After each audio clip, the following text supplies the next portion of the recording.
Hello and welcome back to the Data Privacy Lawyer. My name is Funmi Owolabi and I'm the principal attorney at the firm. Today's review, we're going to be looking at a privacy notice. So this is for the World Bank. I have originally wanted to take a look at what types of products and or services are being offered by the World Bank Group, but something popped out in the corner of my eye and it says that this notice relates to processing of personal data associated with visitors to the website.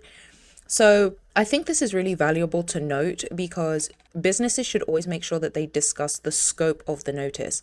Now, in previous reviews, I have looked at what the products and services are associated with the business because these privacy notices generally vary business to business.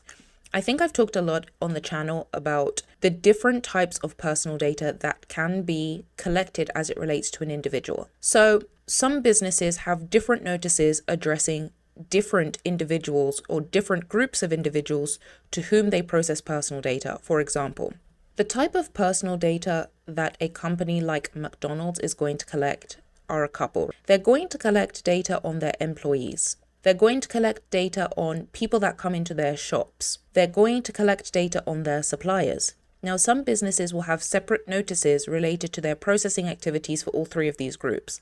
Some of them will place a public-facing privacy notice on their website that addresses all of those individuals. And then in some instances, like what we can see here, they've limited it to visitors of the site.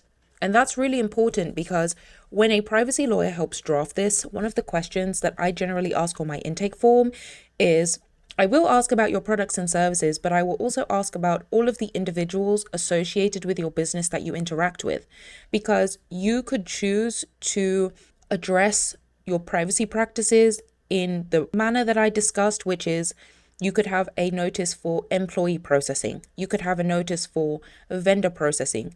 You could have a notice for visitor processing, like this site, right? That is going to influence the type of information that's collected, right? I don't anticipate that any identifiers associated with an employee are going to be in this notice because this notice is for visitors to the website. Now, an employee might provide their employer. Let's say an employee works at the World Bank Group, right? An employee might provide their employer their social security number, which for anybody that is watching this global, a social security number in the United States identifies you, like it helps you pay your taxes. It helps identify helping you open a bank account. This is for visitors to the website. If you're visiting the website, like I'm visiting the website, right? Funmi Owolabi is visiting the website. I'm not going to give this organization my social security number, but there's still going to be identifiers they collect as I interact with the site. That's what this notice applies to. So I guess the main takeaway for that long explanation is businesses need to be very careful about what they put in terms of scope and if there's going to be a scope at all. If your business is putting a generic statement like this privacy notice applies to all the personal data we collect and handle and you leave it at that, you have to think about the data you're collecting on your employees, the data you're collecting on your vendors and suppliers, the data you're collecting on visitors to your site. If that's what you are saying on your website, the expectation from a regulator standpoint is you are going to address all the information that you process. So you need to make sure that there is a sentence on scope. I don't think I've gone into that much detail about this on any other review, but I thought it would be valuable because originally I was going to look at products and services, but they've limited the scope. So my expectation as a privacy lawyer when I'm providing advice to my clients is if they've provided the scope for the notice that exists on the website, that is what is going to constitute my review. I'm only looking for identifiers associated with visitors to the website. I'm not looking for the social security number of employees that work at the World Bank because it's not in scope. So this is a really important sentence and sets the landscape for what is going to exist in this notice. If I then scroll down through this notice and then I start seeing we collect social security number, I'm going to query that because why would this entity need to be collecting social security numbers for visitors to the website? I'm looking for identifiers that are consistent with visitors, like an IP address, maybe a name or email address, right? Those are identifiers that generally are collected on a website, not identifiers associated with an employee. Oh, well, an employee could also provide that information, but this notice is only for visitors, so I don't expect to see it consistent through the notice. Any information that you voluntarily provide to us, including your name and email address, right? I just mentioned this. This is consistent with information that a visitor might provide because some websites, and I haven't seen that yet here, but some websites will have like a marketing form. And actually, my plan for 2026 is to start going into detail about consent and what constitutes consent and what the consent process flow should look like for businesses generally. But there's lots of nuance to that. And that's why I think it's valuable for businesses to have a privacy counsel that can walk them through the steps to help them to remain compliant. The other detail that's kind of missing is geography. I've talked a lot on this channel about how influential geography is when it comes to adhering to the data protection laws. So what I want to mention about this is the type of identifiers you can collect on individuals is influenced by the geography that those individuals are residents of. Now, there's nuances in some laws. Some laws have extraterritorial interpretations, meaning that they don't just cover their residents, they cover people that are located in the geography. For example, in China, the data protection law in China, it doesn't just cover residents of China. It's not limited in that respect.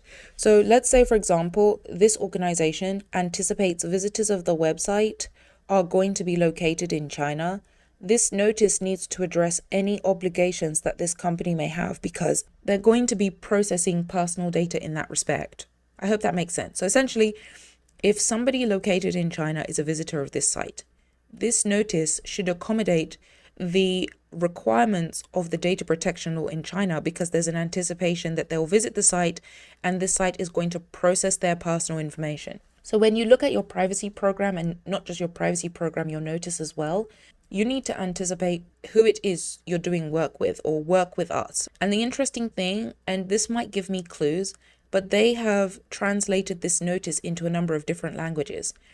So I can infer as a visitor that at least this notice is probably being presented to those that can speak French. So maybe we can anticipate that visitors of this website may be located in France. And then also Spanish. I also see, I'm not entirely familiar, but this looks like Russian. You can correct me in the comments if I'm wrong. But it looks like the geographical spread or distribution of this notice reaches other geographies outside of at least the United States.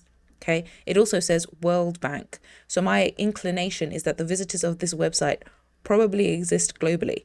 And what that means from a data protection standpoint is the drafting and the anticipation of this entity related to visitors of the website are probably going to be global, which means that there needs to be a global approach to compliance with the data protection laws in each geography where they anticipate the visitors. I do think one thing that's interesting is the fact that this doesn't have a date in which it was last updated. That's really important, particularly in the United States, to have a date when the notices are last updated. Now, one thing I will say is that if the manner in which the processing of personal data hasn't changed with respect to visitors, that may be why there is no date, but generally it's a good idea to have. The second thing that is unique that I wanted to mention specifically about this notice is I'm not familiar if this entity is a non-profit organization.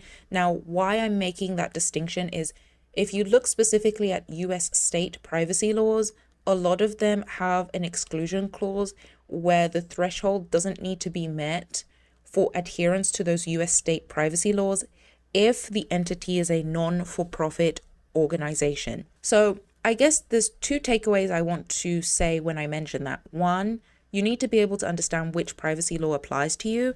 And then two, what are your obligations if you do operate as a non-profit organization with respect to the scope of your notice? So I really hope you enjoyed this simple review. If you have questions about what I've stated or you have any rebuttals, I welcome that, and I will see you in another review.